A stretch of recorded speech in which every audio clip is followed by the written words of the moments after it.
राष्ट्रीय उत्पाद। एनडीपी होती है एनडीपी, नेट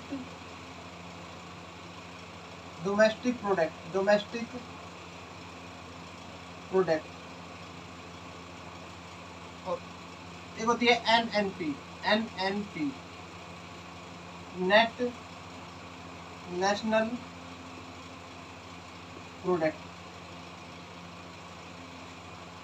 शुद्ध घरेलू उत्पाद। घरेलू उत्पाद। और ये होता हमारा शुद्ध राष्ट्रीय उत्पाद। हमने निकालना सिखाया था बस जीडीपी कैसे निकालेंगे, जीएनपी कैसे निकालेंगे, एनडीपी कैसे निकालेंगे और एनएनपी कैसे निकालेंगे। जैसे कोई कंपनी, जो रिलायंस कंपनी है, वो प्रोडक्शन करती है 600 का। टाटा कंपनी है, वो प्रोडक्शन करती है 900 का। ओप्पो कंपनी है, उसने प्रोडक्शन किया 300 का। एलजी कंपनी है, उसने प्रोडक्शन किया 200 का।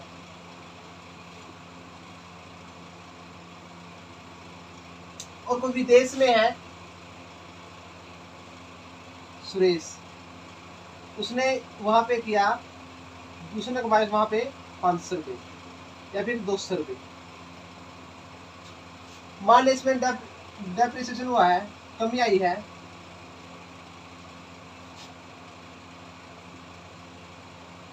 100 की। अब हमें जीडीपी निकालना है, तो जीडीपी क्या होगा? जीडीपी होता है जो हमारे देश में टोटल प्रोडक्शन कितना हुआ है। अब वो कंपनी चाहे बाहर की है या अपने देश की, वो डिपेंड नहीं करता, वो डिपेंड करता है, सिर्फ जीडीपी डिपेंड करता है बट टोटल प्रोडक्शन कितना हुआ है हमारे देश में। तो ये सारा प्रोडक्शन कहाँ हुआ है? हमारे देश में हुआ है। तो 900, 600, 1500, 1800 और 2000। तो जीडीपी में आएगा 2000। अब निकालनी है जीएनपी।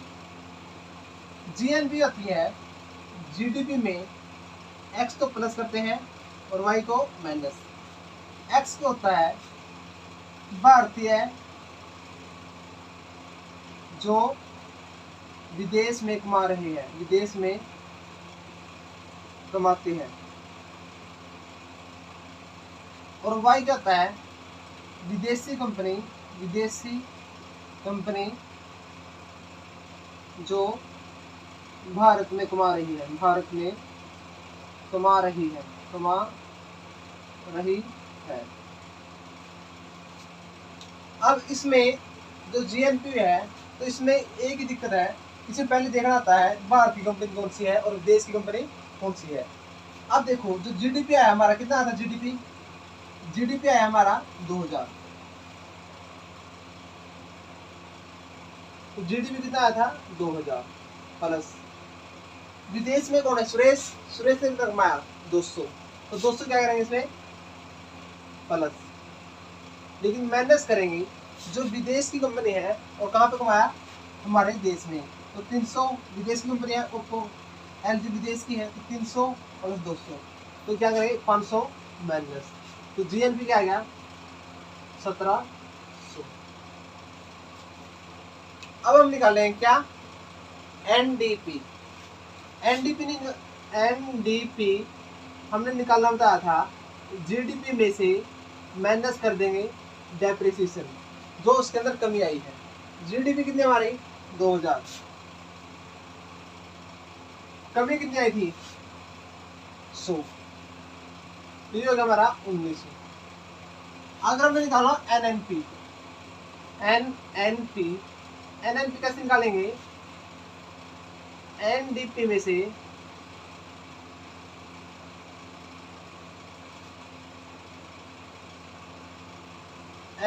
में से माइनस कर देंगे डी को, किया जाएगा आपका। एनडीपी कितनी आई थी हमारी? जीएनपी में से, जीएनपी में से माइनस कर देंगे डी को। जीएनपी आई थी हमारी 1700, माइनस कर देंगे 100, तो ये आ गया हमारा 1600। यहाँ तक हम पिछली क्लास में कर चुके हैं। आगे देखिए,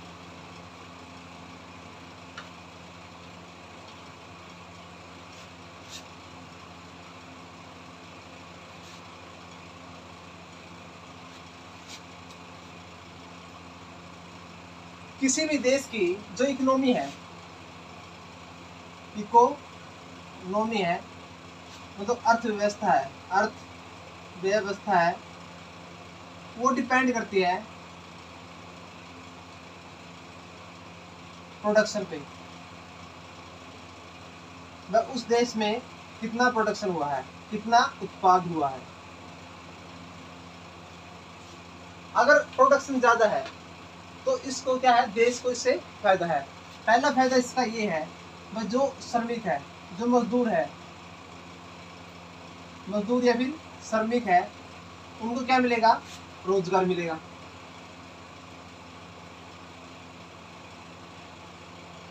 दूसरा, जो वहां के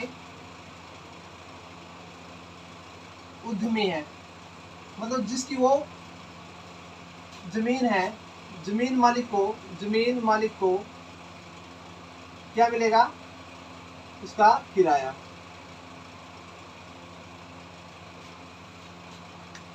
अब देखो, जो भी प्रोडक्शन होता है, जो उसका प्राइस है, वो डिपेंड करता है उसके फैक्टर कॉस्ट पे।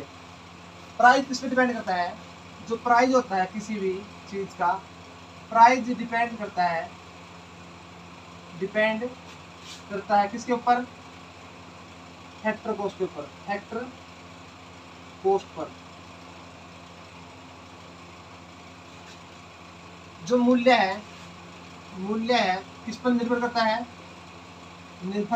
किस पर, फैक्टर कॉस्ट पर। अब देखो, पहला,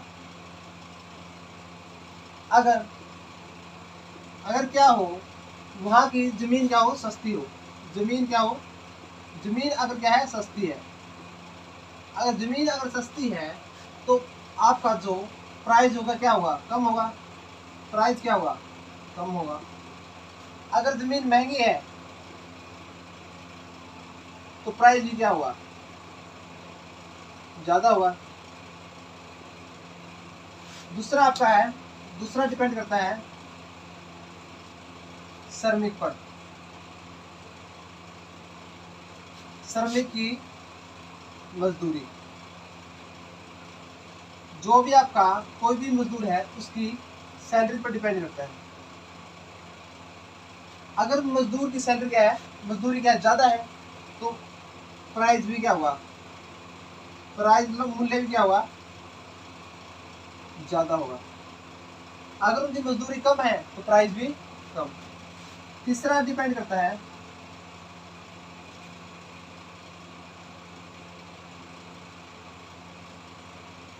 पूंजी का ब्याज। अब जो कोई भी कंपनी लगाने के लिए जो उसने पैसे लिए हैं, जो उसने पूंजी ली है, अगर उसका ब्याज क्या है, कम है, अगर ब्याज कम है तो प्राइस भी क्या मिलेगा, कम। तो उस जो वस्तु का मूल्य क्या मिलेगा, कम। अगर पूंजी का ब्याज क्या है, ज्यादा, अगर ब्याज क्या है, ज्यादा है, तो मूल्य भी ज्यादा। अगर प्राइस क्या है, कम है, तो मूल्य भी कम मिलेगा। चौथा है आपका उद्यमी।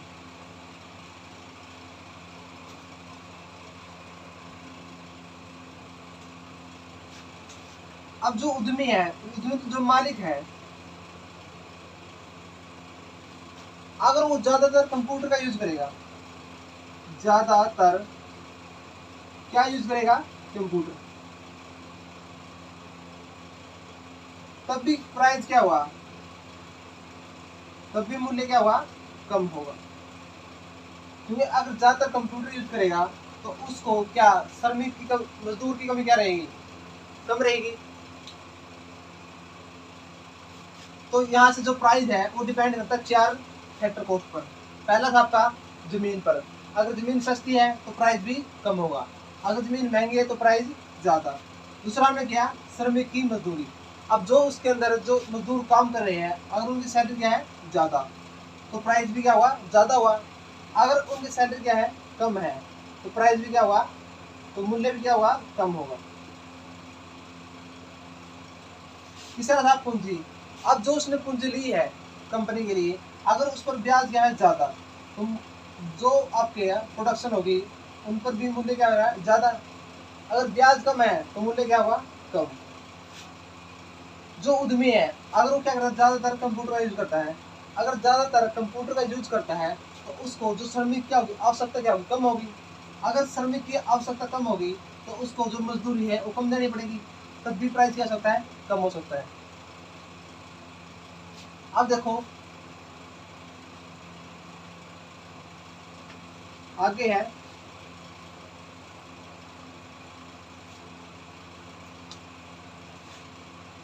अब जो एमआरपी आता है किसी भी प्रोडक्ट पे कोई प्रोडक्ट है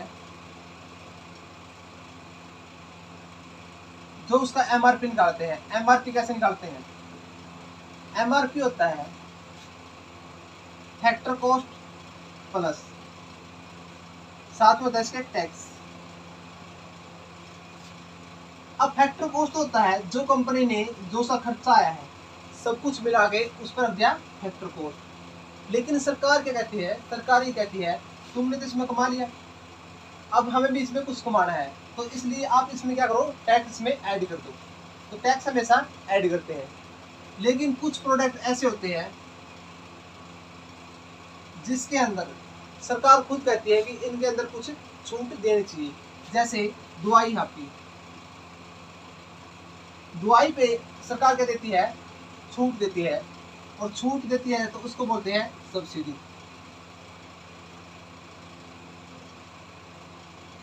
जैसे उसका मार्केट प्राइस क्या हुआ एमआरपी वो होगा फैक्टर कॉस्ट माइनस सब्सिडी।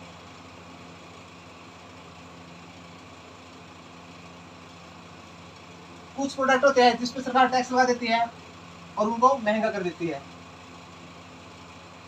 लेकिन कुछ चीज ऐसी होती है जो सभी के लिए होती है जरूरतमंद होती है उन पर सरकार क्या करती है सब्सिडी देकर उनको सस्ती कर देती है। जैसे आपकी दवाई है दवाई में क्या देती है सब्सिडी देती है। पहले देती थी सिलेंडर में सब्सिडी थी पहले सिलेंडर में क्या देती थी सिलेंडर में भी सब्सिडी देती थी। जैसे जो सिलेंडर का एमआरपी था जो फैक्टर कॉस्ट आया था उस पर 700 रुपये लेकिन सरकार क्या करती थी उस पर 150 रुपये की जैसे सब्सिडी दी थी तो हमें मिल गया 450 में। सेम इसमें एमआरपी निकालोगे कोई भी चीज़ है जैसे कोई चॉकलेट है उसका प्रोडक्शन किया चॉकलेट का फैक्टर कॉस्ट है 40 रुपये। सरकार क्या करती है उसके ऊपर टैक्स लगा देती है 5 रुपये तो उसका जो एमआरपी बन जाता है 45 रुपये। याद रखना जो एमआरपी होता है वो इक्वल होता है फैक्टर कॉस्ट प्लस जो सरकार ने उसके ऊपर टैक्स लगाया है माइनस करेंगे जो उसने सब्सिडी दी है। ठीक है। लेकिन अगर हमें फैक्टर कॉस्ट निकालनी हो क्या निकालनी हो फैक्टर कॉस्ट तो फैक्टर कॉस्ट क्या हो जाएगी एमआरपी में टैक्स को माइनस करेंगे और सब्सिडी को प्लस।